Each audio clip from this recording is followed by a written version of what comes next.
And in the meantime, and I'll just say it's good to see each and every one of you here today. I thank the Lord for you. I thank you for the encouragement that you give in being here in the services. And so if you have that, if you'll please stand. I am going to, Brother Minor, would you be willing to open up the service? Dear Heavenly Father, we thank you for bringing us here today, and thank you for the freedom we have to gather and worship and sing praises to your name. We pray for this time as Pastor brings the study that you would give him the words we need to hear, and we pray that the singing would also honor you. In Jesus' name, amen. Amen. Well, worship the King.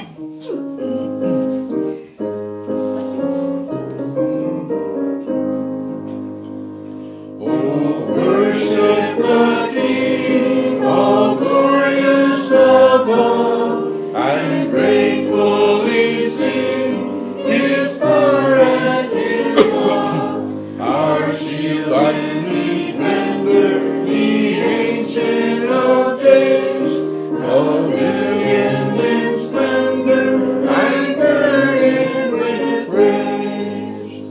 Oh, tell of His might, oh, sing of His grace, whose robe is a light, whose canopy space, His chariots of wrath, the deep thunder clouds form, and dark is His path on the wings of a storm. Thy bountiful care, what tongue can recite?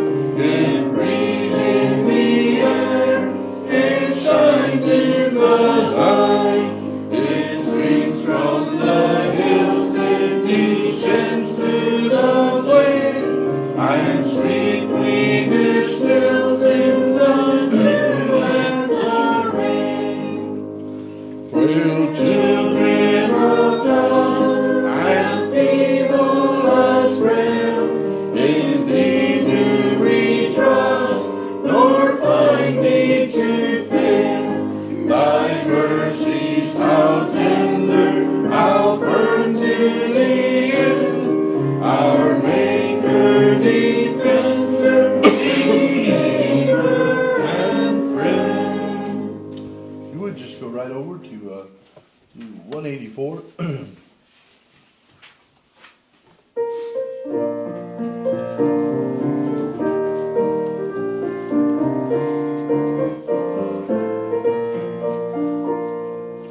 Do you hear them coming, brother, thronging up the streets of light, clad in glory, shining garments, blood-washed garments pure and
ever-conquering Savior.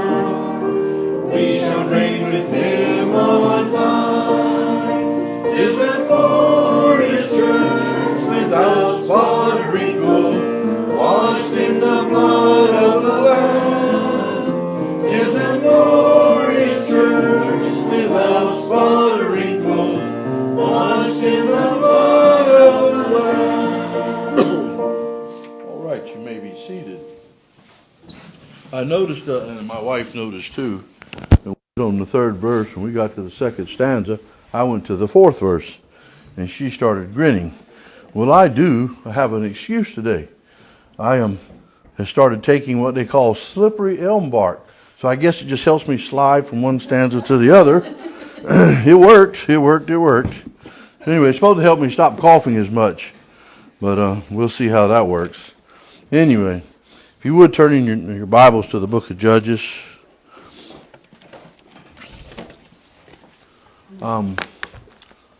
I left that heater on. I did not cut it off. So those of you under it, are you heating up? You're fine? You're fine? Okay, well. So right now we're just going to let y'all modulate, and you let me know if you get too warm. I think it may be a little cool in the back for you. Is it? No? You're all good? All right. Breathe deep. Anyway. All right. In Judges chapter 19, we're going down to verse 10. But before I get there, I'm just going to refer back a little bit. And it says, last thing I talked about was when it said the father-in-law said, lodge here and that thy heart may be merry, and tomorrow you get you early on your way that thou mayest go home.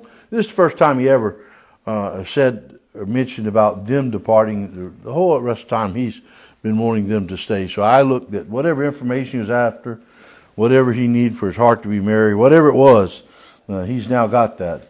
And he is, I think his heart is prepared for their departure now. Now, he does say, that maybe they should lodge there. I think in that idea, it's more concern for traveling on the road, safety. But as I said before, I don't imagine the husband. I think he's been kept beyond his time, and he's now antsy and itchy, and he wants to depart. Have you ever been in a position where you want to depart, not because you were sick of the situation, but you had something to do and you want to ensure you could depart? I see a few smiles. That's good enough. But yeah, it happens. So let's go on to verse 10. And verse 10 says, but the man would not tarry that night.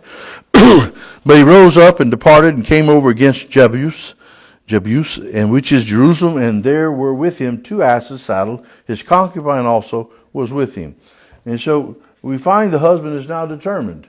I think there's two ideas here. One, when you feel like you've overstayed your welcome, you feel like the temperature's changed, you get in a hurry to leave, and it's not so much that you have something to do, but you feel like that it's just time to go. You don't want to be encroaching on, you don't want to be taking advantage of the fellowship that you're getting, the goodwill of the individual. And so you depart. And then the other idea is that you have something to do. This is restricting you. You get antsy. You know what antsy means? Okay. That's just a southern saying, I guess, but I want to be sure it carried over. So you get antsy and you have a desire to get about your business. You have things to do. You have money to make. You have things maybe around your home, or you maybe have animals. It just depends. Crops. But you have business and you need to get away. So he wasn't determined to stay another night with his father-in-law. So he departs well into the evening, possibly when others were seeking to get off the road. Now he's getting on. Now that's not really a good thing, is it? To be getting on and traveling when everybody else gets off. Now I used to travel all night. I had a couple of jobs that required me to travel all night. And what you would do, you'd load up the vehicle with the product that you were delivering. At that point was delivering fresh seafood. And so I would travel from my house to Atlanta and then travel around Atlanta at night, and then from Atlanta back home. It usually took about 14 hours, but my travel would put me in Atlanta right at dark. And so then I'd travel around. Some of my stops were 2 or 3 in the morning. And so by the time I got home, it was just breaking light. And of course, for me, it was time to go to bed. But you do that, and it was for convenience of work, for less traffic. You didn't want to do what I was doing in the middle of the day. And it was very inconvenient. But you know, sometimes we do that, but it's not the norm. And I don't think in this day and time when they're talking about walking, we talk about the distance. And I keep thinking, 10 miles, but you're telling me 10 or 20 or better that you can walk in a day. You think you can walk that at night? Maybe in our roads, maybe. How about in the forest? How about in their roads? I don't know, but I would think it was dangerous. So anyway, they'd come close to this city, Jebus, which is Jerusalem, and it was a city of the Jebusites. It was probably in those days, you understand, Israel is in the land now. They've already done a lot of conquering, so you have these Jebusites, and they have this city. Now, I found that amazing because from my mind, I was thinking Jerusalem was already pretty much the capital. But King David hasn't come along with it, has he? So there's still a lot of fighting to be done. There's still strongholds.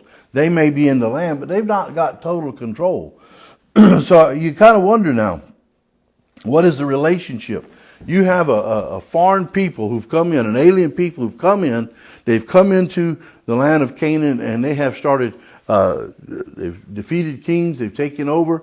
So you kind of wonder, what exactly is going on here now? What is the culture? How do they get along? You understand what I'm saying? Or I'm making this. How do the inhabitants of the land, how are they dealing with Israel coming in after all these fights? we really, because I've read the Bible through and I see these things, I kind of struggle with this a little bit to kind of get an idea.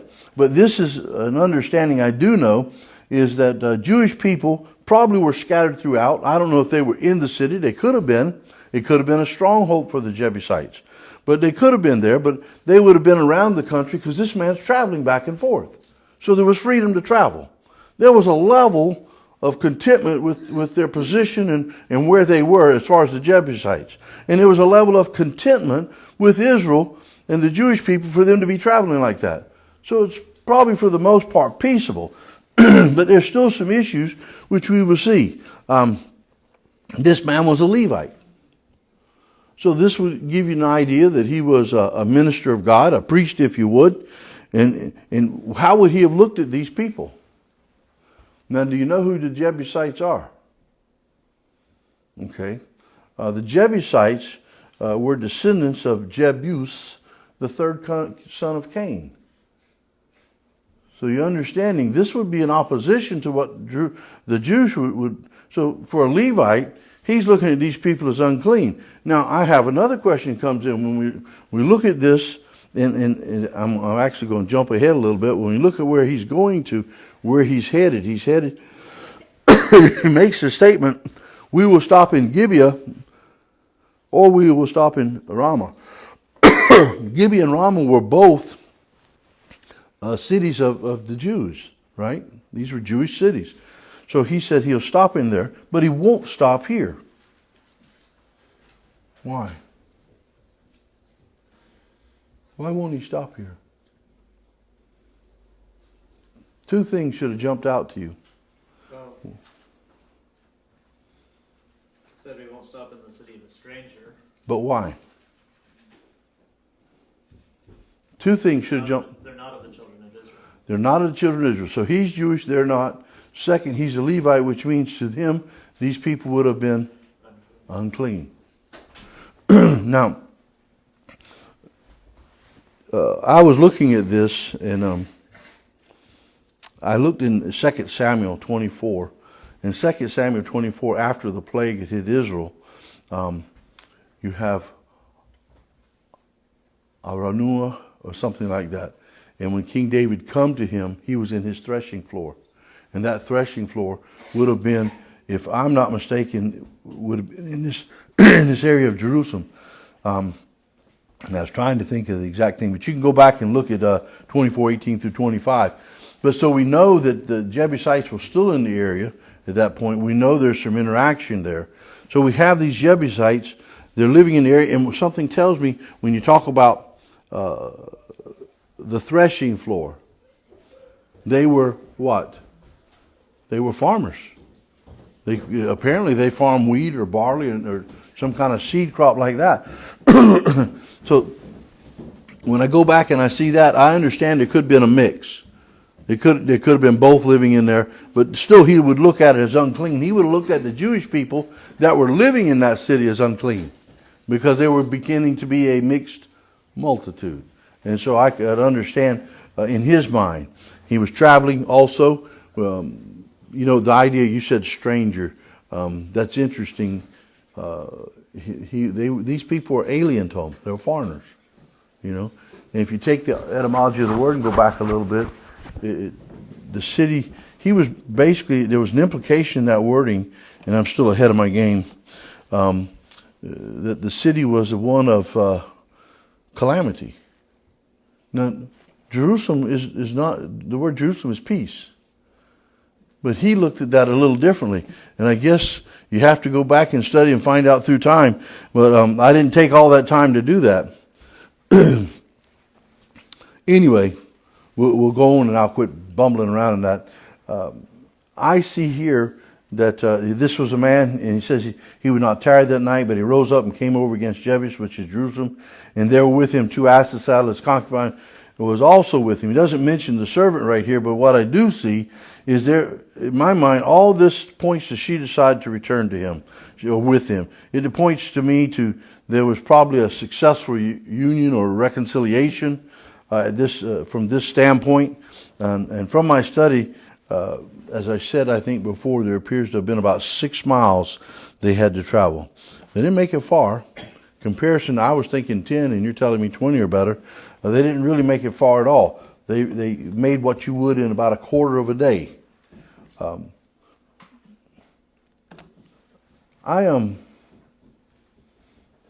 think that, as I said before, I think the big difference is here. The husband decides now. It's not the father-in-law. The father-in-law was the order of the house. I don't know how many of you do this, so this is just a freebie. I look at visiting and people visiting me this way. Okay? When somebody comes into my house, they're under my authority. In other words, you can't run and do anything you want in my house. I have house rules. And I also look at when I go to your house, I'm under your authority because you have house rules. It's your place. And so when I look at this, I kind of apply that here. He was not able to say what and when and how. He was restricted. So if you're a man, you kind of like, I want to have my own say. You understand? Or am I making everybody mad? It's just the way I am. And I give that, because I'm that way, I give that to whoever's house I'm in. I think that's the way it is. I think this husband, he was ready to go. He didn't want any more delays. He had things to do. He wanted to get back to some kind of normality. Has anybody ever stayed in the house for over 7 days of somebody you didn't know? Yeah, well, there's 3 of us that have done that. Four. I don't know, I didn't see any more hands, but that gets a little stressful after a while, doesn't it? It really does, and you don't realize it at first. I remember we left one house we've been in for 7 days, and when we left that house, it was like, and you're like, I didn't realize that this was so stressful, but it was very stressful, and I didn't realize till we left. I don't know if Vera realized, but she she realized.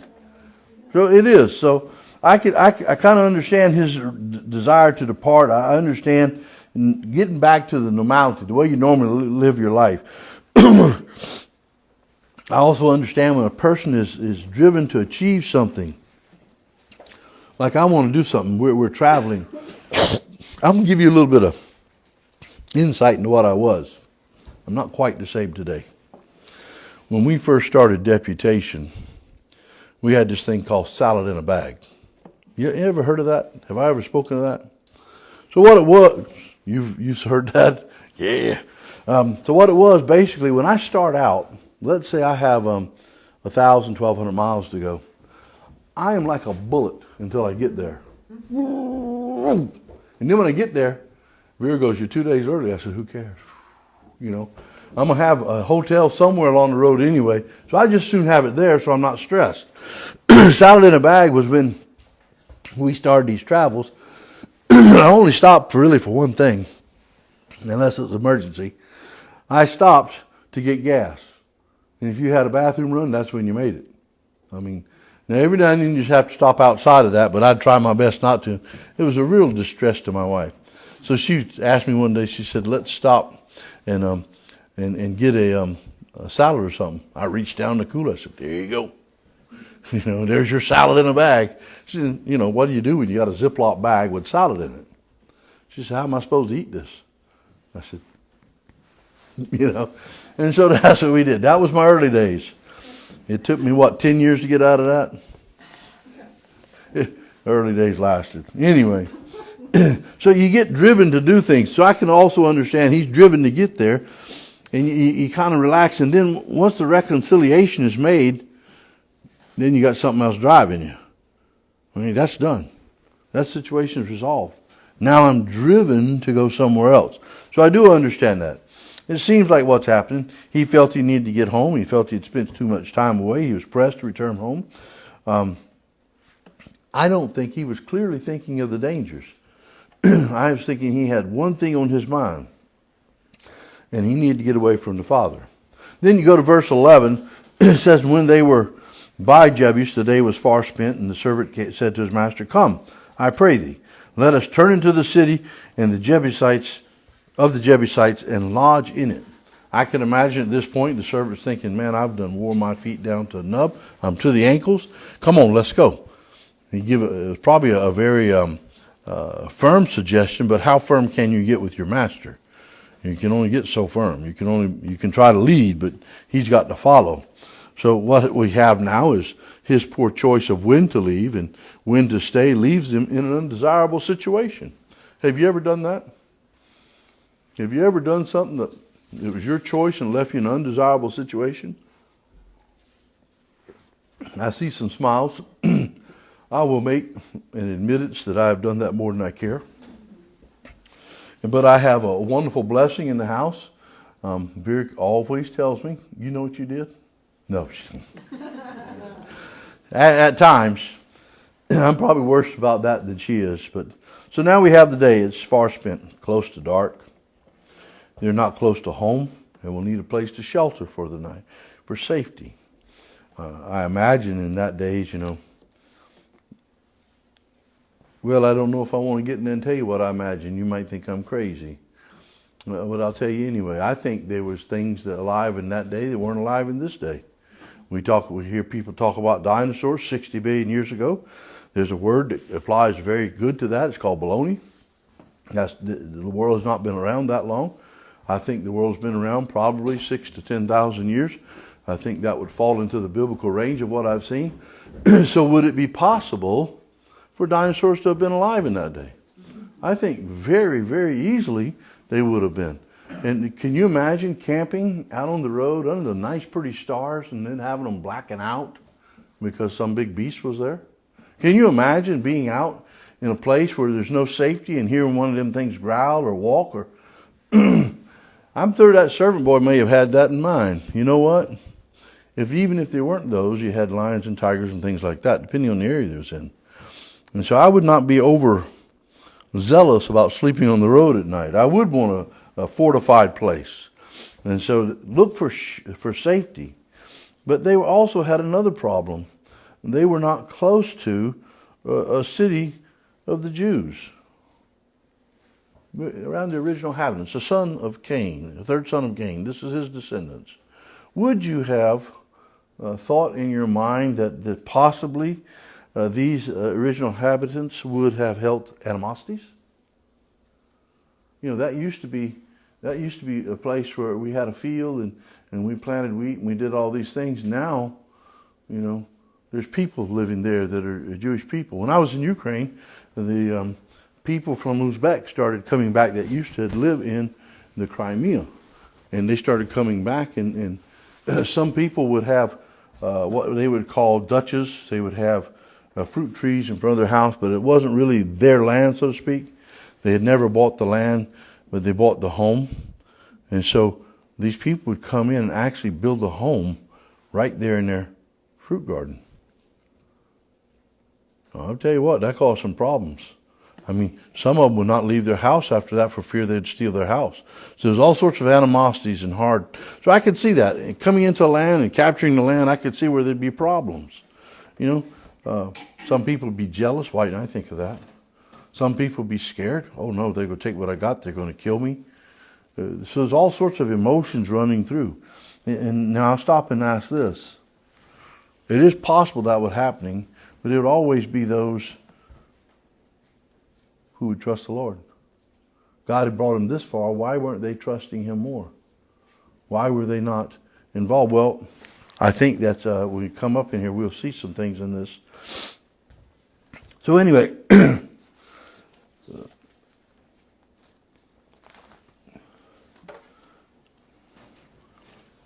we're talking about the hardships and stuff. Even in our day today, somebody moves in close to us. We've never seen them before. Do we go over there and shake their hand and try to make friends?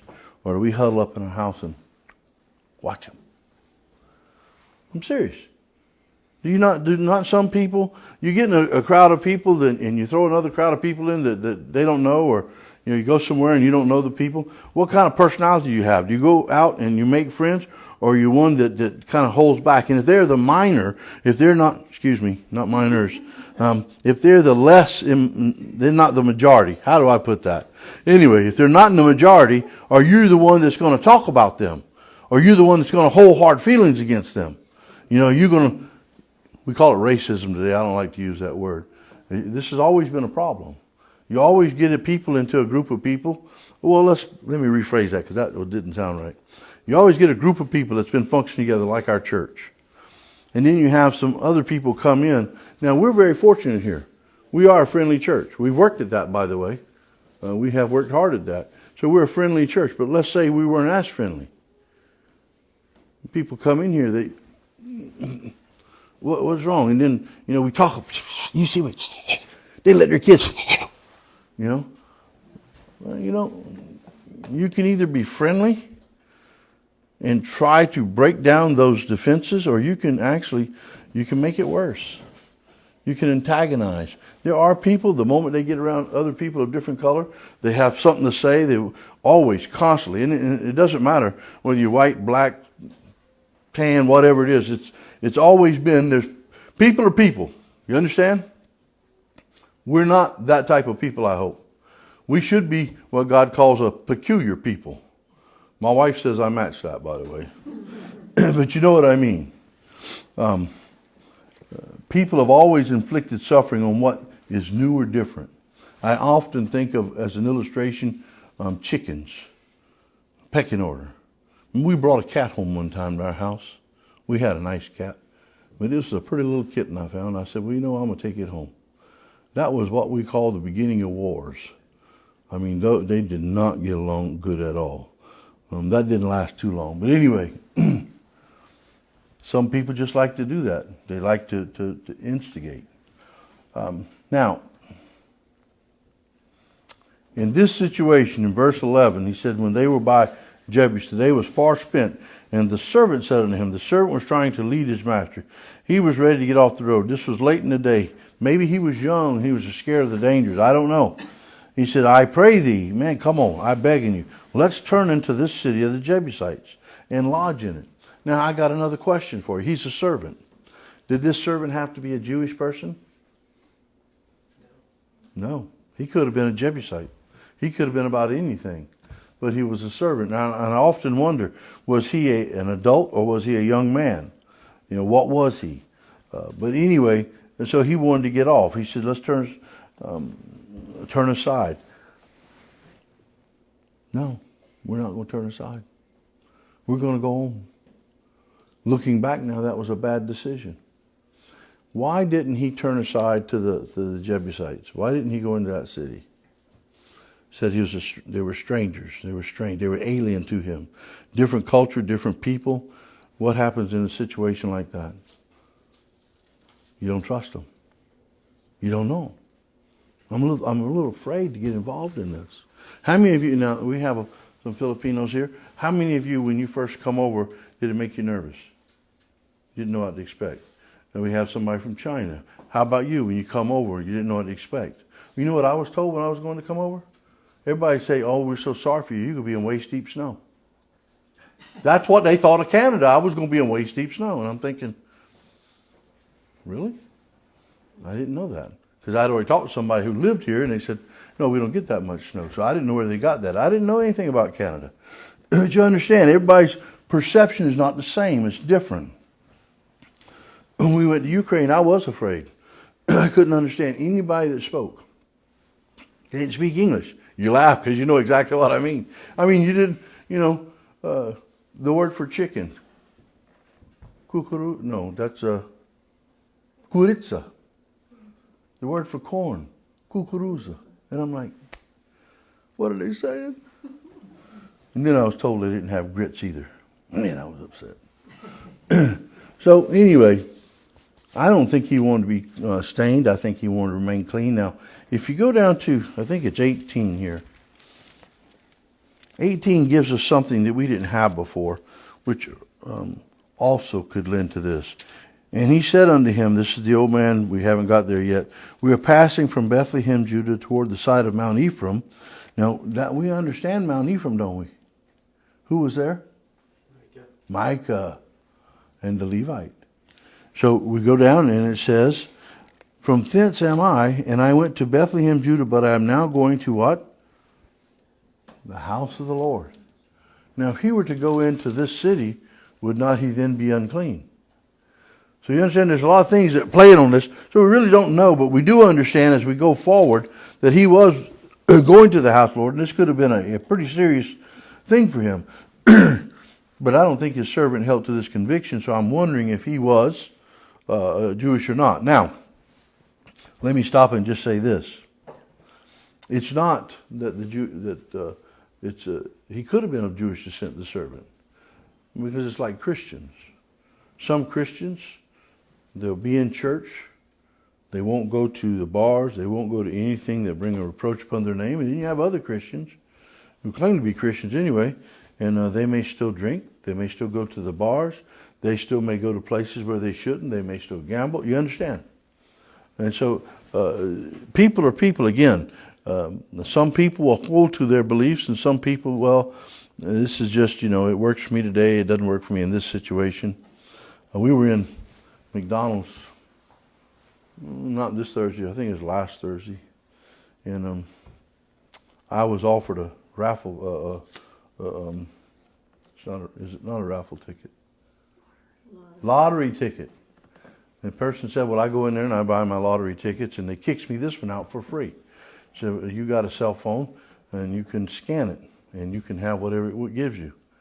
Man, that was perplexing. I'm like, Lord, I don't know if anything says I couldn't do that, but this other time I said, just the idea of a pastor doing that is not good at all. I slightly declined. I said, that's fine. I'm not going to do it. It could have been that since I didn't buy it, you could justify it and say, well, you can get away with this. This is all right. But am I here to get away with things? Or am I here to live for the Lord? Am I to be able to slide under the wire? I can get under the wire. Or am I to be above any appearance of wickedness? Above reproach, as the Bible says. So some people care about that. Some people don't. I think what we have here is this servant was doing what is a very popular practice at that time.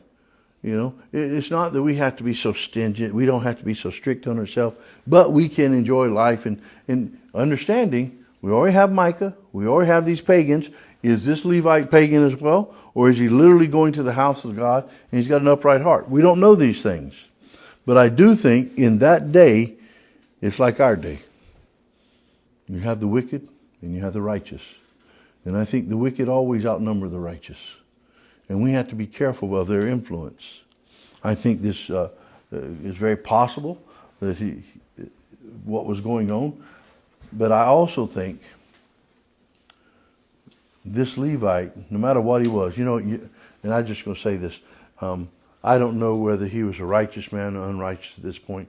It goes later, we see some things he done, and it kind of points to like, wow, I don't know. But culture was different, time was different, things were different back then.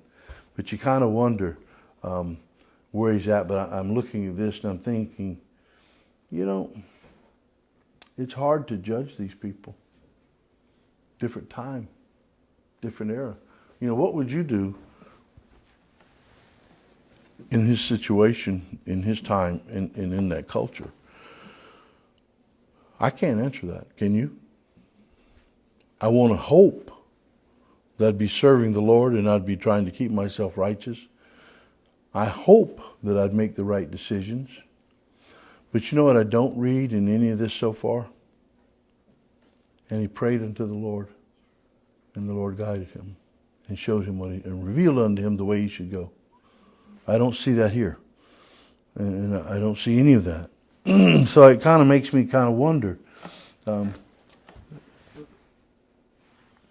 Let's go to 12. And the master said, "And we will not turn aside hither into the city of a stranger. That is not the children of Israel." So he definitely, if you wanted to call him racist, you could. But I say there is a problem in here. He says, "I don't know these people. I don't want to be a part of them." And so we're not going into that. He stand firm on this. He said, "They're not of the children of Israel. They're not of us." And this is still something they do today. The Jewish people are very strict about that. If they're not of us, we would be considered profane or common. We're not like them. So they do differentiate. The culture is unknown. It's unfamiliar in the people. And he adds, "They're not the children." The facts he states are the things that have determined his decision. These are the things that determine his direction. It's the same in your life. When you look at something, there's things that happen that determine. So I'm not going to do that. So if you're not going to do that and you're standing hard on that, then that's not the direction. You're going to go another direction. You're going to make a decision that's not based on that. It is and it isn't. I'm not going that way. So if I'm not going that way, I'm going to have to choose some other way to go. So all these things affect them. Now, Gibeah, and I'll just kick this out on both Gibeah and Ramah. Both of the names of those cities means hill. I thought that was very interesting. I'll get to that in a second. Gibeah was a city of Benjamin. It supposedly, from my studies, if I understood correctly, was the birthplace of King Saul. He doesn't know it yet, but this decision he's making at this point is going to be costly. We know it's going to cost life of his second wife.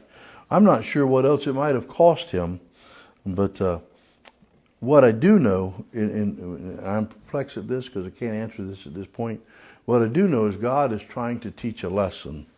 God is doing something, and I get so perplexed when I can't figure out exactly what he's trying to do or what he's doing, but I can't figure out. So 13, you just got a few minutes here. 13 says, "And he said unto his servant, Come and let us draw near to one of these places to lodge all night, in Gibeah or in Ramah." So the determined destination will be a Jewish city. It'll be one of these two. Both of these cities are of Jewish people. Both of these cities, like I said, the name means hill. Ramah is a town in Benjamin on the border of Ephraim. It's about 5 miles or 8 kilometers from Jerusalem, near to Gibeah. So all this is close. If my history serves me correct and my studies I understood right, the idea of a hill, and when you search out these two names, both of them give you the idea of illicit worship, idolatry. So these high places were a place that the idolaters picked out for the worship of idols and graven images. And so if you understand where Micah was what? Mount Ephraim. Now these people in these, I'm going to call them mounts, but these hills, Ramah, and you also have Gibeah, that's where they were. This was a place, I think, that was pretty, can't think of the word now, inundated with idolaters, worship of idols and things. And this wasn't uncommon in that day. I kind of think when I think, oh, they like to hide back in the hills. They don't want anybody to find them. But I don't think that's the whole deal here at all. These were just popular places. BC. What makes BC so different from every other place you go to? in Canada? Too expensive. That's probably number one, brother. Bring cash. Yeah, yep. But what's another one? This is one I heard of pretty quick on. Something special about BC. You look at me like, yes, sir. Rain. Oh, well. That probably brings about. This is a beautiful place. It's one of the most beautiful places. You know what beauty draws? Diversified people. It draws a lot of people that worship nature. This place is inundated with it. BC is inundated with people that worship nature. So I kind of parallel that with Mount Ephraim and Ramah. And these places in the hills were so beautiful. And those idolaters wanted to get up on those hills. I think they wanted to overlook the surrounding country, cast out their spells, whatever it was. They had that lifted up idea. Now, of course, this is just me talking at this point. But that's what I see here. Because of the root of the words, they give me to understand that idolaters will make these places, these hills places, or high places, if you would, of worship. And they would be able to look around the surrounding country. They would be up on top. But I don't think it was just to these places. I think the temperature of the land. We're in Judges, right? What is the theme of the book of Judges? Every man did That which was right in his own eyes. And if he's looking through his eyes and doing what's right in his eyes, he's not looking through God's eyes. And so now we have a chosen people who become a wicked people. Wow. God has given them an inheritance, and look what they're doing. No sooner has he brought them across, no sooner have they begun to occupy the land. You still have these strongholds of these other inhabitants, and yet they're already turning from God. How often does God give us victory in our lives, and with the next step after that victory, we turn away? And we begin to do that which is right in our own eyes.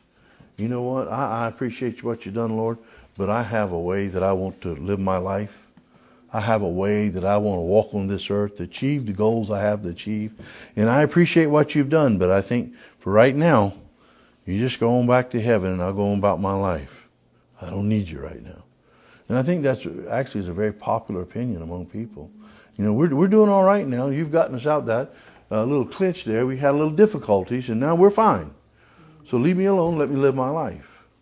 How often have I heard people say, you know, God has called me, but right now, God has told me he wanted me to do, but right now, I'm not interested in that. I've got other things I want to do in my life. Excuse me. Anybody have anything they want to add? To say, ask, throw rocks. No books, please. I was just wondering where you got the information about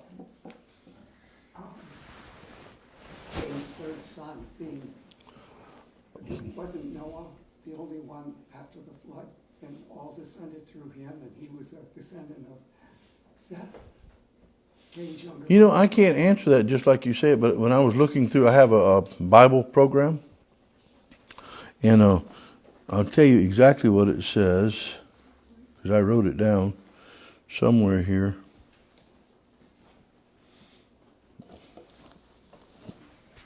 Give me 1 second.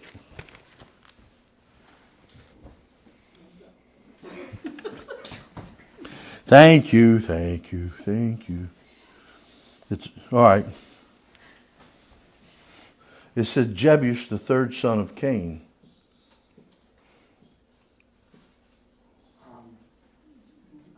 How could he be a descendant, though, if Noah was descendant of Seth? The only one that lived through the flood, You know, you got me right now. and he was a descendant of Seth. Yeah. I'm glad you asked that, but I can't answer that. Well, what Cain is he talking about, you know? Uh, People that's- have the same names. That's the only thing I could think of is, was this a different Cain? But in context, I'm going to have to study a little deeper. Probably a different Cain, yeah. I don't know. I really don't. You got me there. In my study this morning, that never hit my mind. That was a very good, I appreciate that. Yeah, I tell you, you need, yeah. Sometimes the Bible also refers to son of Cain as somebody who's wicked, Yes. you know, that follows after the religion of Cain. That's true. The religious side, and then you have the human side. Yeah, but This is actually a specific third of Cain, third son of. This is the Jebusites were descendants of Jebus, the third son of Cain, and it takes me back to the idea, that it was Cain. Yeah, I'll do a little bit more research on that. Yes, sir. Genesis 10:15, and Canaan begat Sidon his firstborn, and Heth, and the Jebusite, and the Amorite, and the Girgashite. So it seems like he was the third son of Canaan. He would have been the son of Ham. So if it was the son of Ham, So he'd be the grandson of Ham, the son of it had to have come after the flood. which is after the. So Noah's son Ham had Okay. Now let me. Canaan, and then Canaan. I do appreciate that, but let me put this out there. There were a lot of Cains. I don't remember too many Abels, only one. But what we have when I go into my programs and study this out, they were written by men. They could be wrong, and I have to say that. So that means I could be wrong. I can only study out to the extent that I have the ability to. So, it was a good point, though. I like that. I do. And I appreciate when people catch me because it makes me study harder. But I don't know if I can justify an answer on that.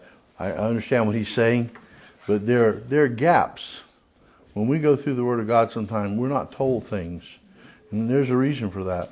In this situation, it's never really brought out. I had to pull that out. And there's a lot of things that don't come out. And I think sometimes when God does that, either he wants us to study or it's not important for the lesson he's given. Now, because I brought that out, I see what Jonathan has said, but I would... That would make sense. Yeah, it would. And it also makes sense that it was somebody else named Cain. I don't know.